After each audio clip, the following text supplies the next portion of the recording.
பண்ருட்டி சட்டமன்ற தொகுதியில் அத்திப்பட்டி போன்ற அடிப்படை வசதிகள் இன்றி பிரித்து விடப்பட்ட கிராமம் தனி ஊராட்சியாக அறிவிக்க கோரி புத்தாண்டு தினத்தில் நள்ளிரவில் மெழுகுவர்த்தி ஏந்தி ஒரு கிராமமே போராட்டத்தில் ஈடுபட்டதால் பரபரப்பு ஏற்பட்டது. ஆங்கில புத்தாண்டை வரவேற்கும் வகையில் நகர் மற்றும் கிராமப்புற பகுதிகளில் பல்வேறு இடங்களில் நள்ளிரவில் பட்டாசு வெடித்தும் கேக் வெட்டியும் புத்தாண்டை வரவேற்றனர். இந்த நிலையில் கடலூர் மாவட்டம் பண்ருட்டி சட்டமன்ற தொகுதிக்குட்பட்ட எஸ்ஏரிபாளையம் கிராமத்தில் 1000க்கும் மேற்பட்ட குடும்பங்கள் வசித்து வருகின்றனர். இதில் 1800 வாக்காளர்கள் உள்ள நிலையில் இந்த ஊராட்சியை இதைவிட குறைந்த வாக்காளர்கள் கொண்ட சிறுவத்தூர் ஊராட்சியில் ஒரு பகுதியையும் மற்ற பகுதியை சேமக்கோட்டை ஊராட்சியிலும் சேர்க்கப்பட்டுள்ளதால் எஸ்ஏரிபாளையம் கிராம மக்களுக்கு சாலை வசதி, குடிநீர் வசதி, தெருவிளக்கு வசதி, மயான வசதி உள்ளிட்ட அடிப்படை வசதிகள் செய்து தராமல் அத்திப்பட்டியை போன்று பிரித்து விடப்பட்டுள்ளது. இதனால் எஸ்ஏரிபாளையம் கிராம மக்கள் சாலை மறியல் உள்ளிட்ட பல்வேறு கட்ட போராட்டங்கள் நடத்திய நிலையில் அதிகாரிகள் செவி சாய்க்கவில்லை. இந்த நிலையில் புதிதாக பிறக்கும் இந்த புத்தாண்டில் கிராமம் முழுக்க வீடுகள் தோறும் ஆண்கள், பெண்கள், குழந்தைகள் என அனைவரும் ஒன்று கூடி வீட்டின் முன்பு கருப்பு கொடி கட்டி மெழுகுவர்த்தி ஏந்தி தங்களது கிராமத்தை தனி ஊராட்சியாக அறிவிக்க கோரி போராட்டத்தில் ஈடுபட்டனர்.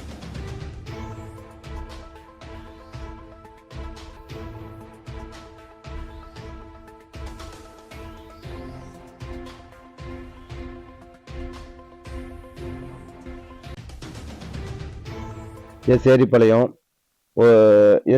வந்து செருவத்தூர்ல ஒரு பக்கமும் சேமக்கோட்டில் ஒரு பக்கமும் எங்கள் ஊர் பிரிஞ்சிருக்கு. நாங்கள் தனி பஞ்சாயத்தை கேட்டு பல ஆண்டுகளாக நாங்கள் போராடுறோம்.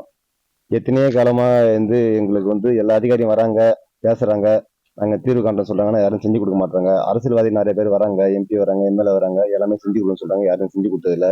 இந்த ஊரில் அடிப்படை வசதின்னு எதுவுமே கிடையாது. நாங்கள் பல டைம் மனு கொடுத்துருக்குறோம், போராட்டம் பண்ணியிருக்கோம். எங்கள் ஊர் மெயின் ரோட்டில் போர்டு வச்சுருக்கோம், வீடியோ எடுத்து அனுப்பியிருக்கிறோம். எல்லா அதிகாரியும் வராங்க, செய்யறேன்னு சொல்லிட்டு யாரும் செய்ய மாட்டாங்க. சுடுகாடு கிடையாது, கருமாதோரை கிடையாது, ரோடு வசதி எதுவுமே கிடையாது. குடிக்க தண்ணி இருக்கு, ஆனால் குடிக்கிறதுக்கு இல்லை.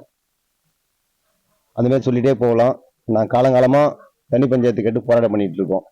இந்த முறை 2024 எங்களுக்கு கருப்பு தினமாக நாங்கள் அறிவிச்சு நாங்கள் கருப்பு கொடி ஏற்றி மெழுகுவத்தி கையில் வச்சுக்கிட்டு 2024 வருஷ பொறுப்பை புறக்கணிக்கிறோம்.